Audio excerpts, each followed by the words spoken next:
حضرت انس رضی اللہ تعالیٰ عنہ سے روایت ہے کہ نبی کریم صلی اللہ علیہ وآلہ وسلم نے فرمایا، مجھے حضرت جبرائیل امین علیہ السلام نے آ کر کہا کہ آپ صلی اللہ علیہ وآلہ وسلم کا امتی مغرب کی نماز کے بعد جس نے بھی یہ عمل کیا، خداوند کریم اس کی جان کی، اس کے گھر والوں کی اور اس کے بچوں کی حفاظت فرمائے گا اور اسے قبر کے عذاب سے محفوظ رکھے گا اور اسے بغیر کسی حساب کے بجلی کسی تیزی کے ساتھ پل صراط سے گزار دے گا۔ وہ عمل یہ ہے۔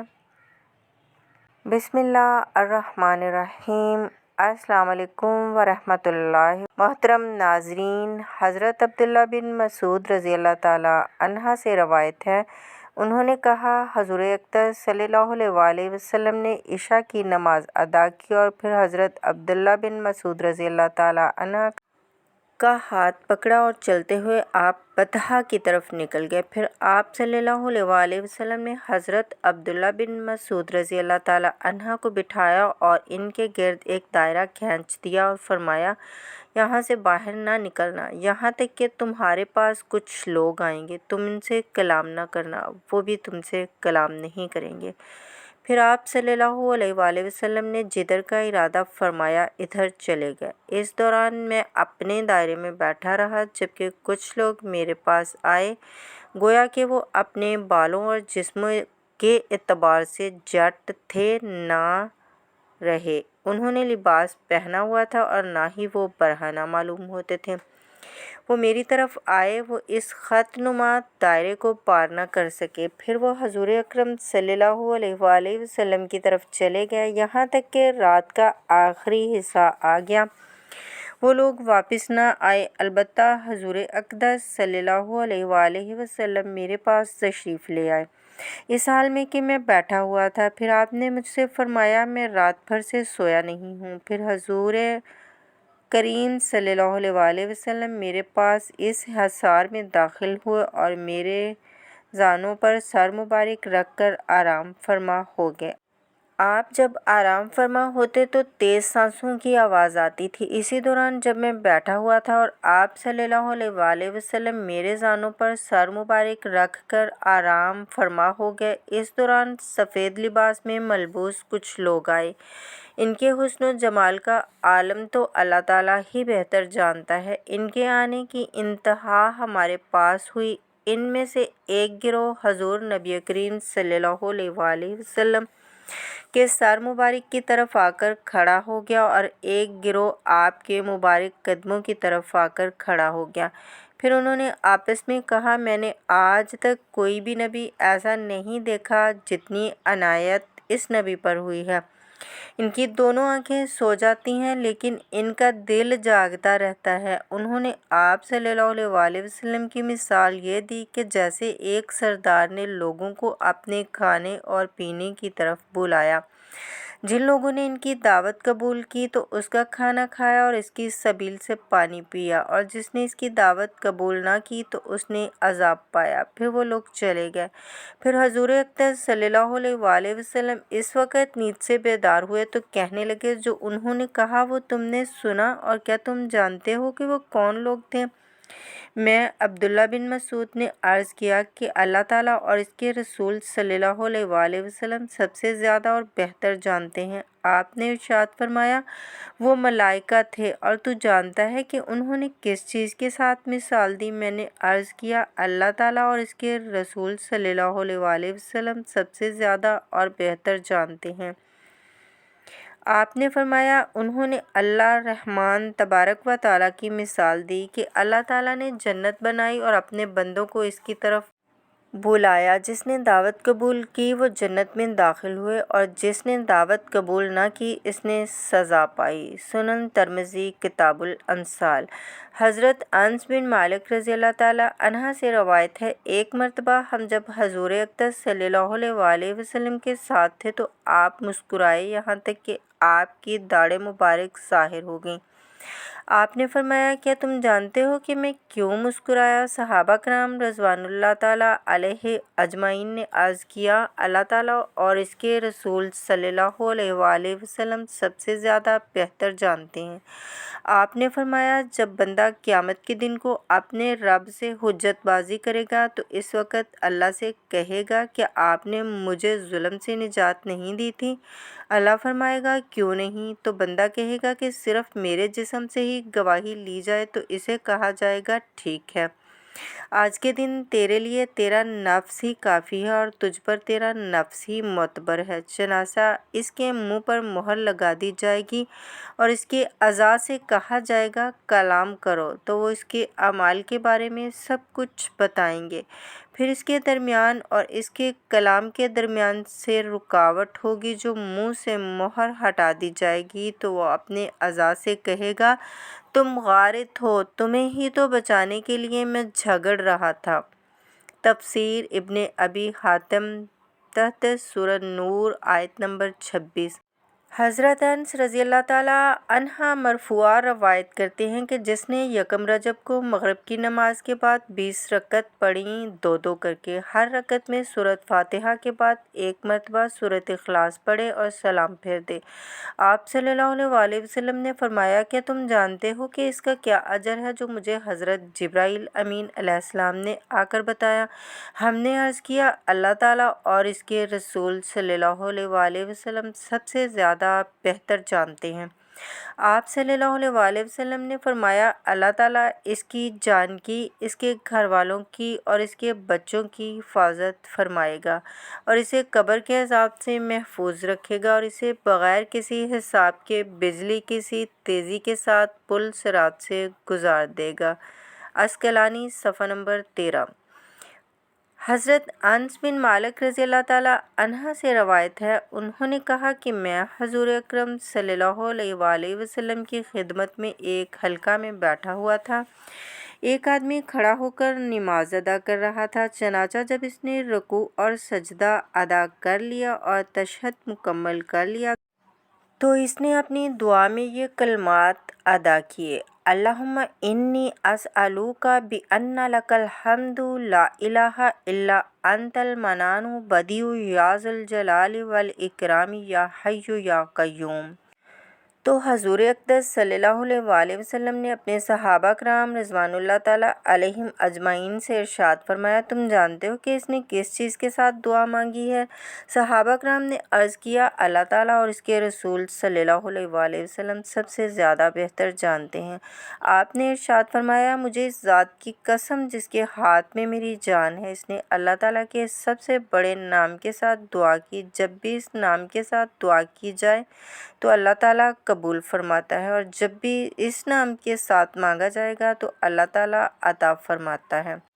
مسند احمد بن جنبل جلد نمبر 3۔ حضرت انس بن مالک رضی اللہ تعالیٰ عنہ سے روایت ہے انہوں نے کہا میں حضور نبی کریم صلی اللہ علیہ وآلہ وسلم کے ہمراہ مدینہ منورہ کی ایک گھاٹی میں داخل ہوا اور میرے پاس قضائے حاجت کے لیے پانی بھی تھا۔ آپ وادی میں داخل ہوئے، پھر آپ نے اپنا سر اٹھایا اور اپنے ہاتھ کے اشارے سے مجھے اپنے قریب بلایا اور فرمایا پانی رکھو اور وادی میں داخل ہو جاؤ۔ میں بھی داخل ہوا، ایک پرندے کو میں نے دیکھا کہ وہ درخت پر اپنی چونچیں مار مار کر چہچہا رہا تھا۔ آپ صلی اللہ علیہ وآلہ وسلم نے پوچھا کیا تو جانتا ہے کہ یہ کیا کر رہا ہے؟ میں نے عرض کیا اللہ تعالیٰ اور اس کے رسول صلی اللہ علیہ وآلہ وسلم سب سے زیادہ بہتر جانتے ہیں۔ آپ نے فرمایا وہ کہتا ہے اے اللہ تو عدل کرتا ہے، ظلم نہیں کرتا اور نہ ہی کوئی چھپانے والا تجھ سے کچھ چھپا سکتا ہے۔ تو نے مجھے پیدا کیا اور درست پیدا کیا اور مجھ سے میری نگاہ روک لی، اے اللہ میں بھوکا ہوں مجھے کھانا کھلا۔